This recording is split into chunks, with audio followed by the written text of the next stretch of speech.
മുണ്ടെടുത്ത് ചെന്നതുകൊണ്ട് മാത്രം അപമാനിതനായ ഒരാൾ അതിന് പ്രതികാരം ചെയ്തത് ഇന്ത്യയിൽ തന്നെ എല്ലാ സെലിബ്രിറ്റീസിനെയും മുണ്ടൊടിപ്പിച്ചുകൊണ്ടും മുണ്ടിന് സല്യൂട്ട് ചെയ്യിപ്പിച്ചുകൊണ്ടുമാണ്.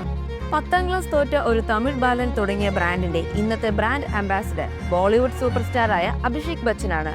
ഒരു സാധാരണ ടെക്സ്റ്റൈൽ ഷോപ്പിൽ സെയിൽസ്മാൻ ആയിട്ടായിരുന്നു KR നാഗരാജൻ തന്റെ ജോലി തുടങ്ങിയത്. പിന്നീട് തിരുപ്പൂരിൽ സ്വന്തമായി ഒരു ധോത്തി മാനുഫാക്ചറിംഗ് യൂണിറ്റ് തുടങ്ങി. ആ സമയത്താണ് സംരംഭകർക്കായി ഒരു മീറ്റ് ഒരു 5 സ്റ്റാർ ഹോട്ടലിൽ വെച്ച് സംഘടിപ്പിച്ചത്.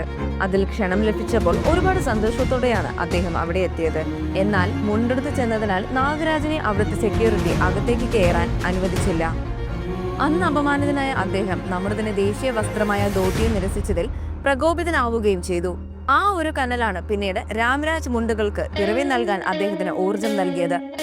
രാംരാജ് മുണ്ടുകൾക്ക് സല്യൂട്ട് നൽകുന്ന ജയറാമിന്റെ പരസ്യം കാണാത്തതായി ആരും തന്നെ ഉണ്ടാവില്ല. അതിൽ 5 സ്റ്റാർ ഹോട്ടലിലേക്ക്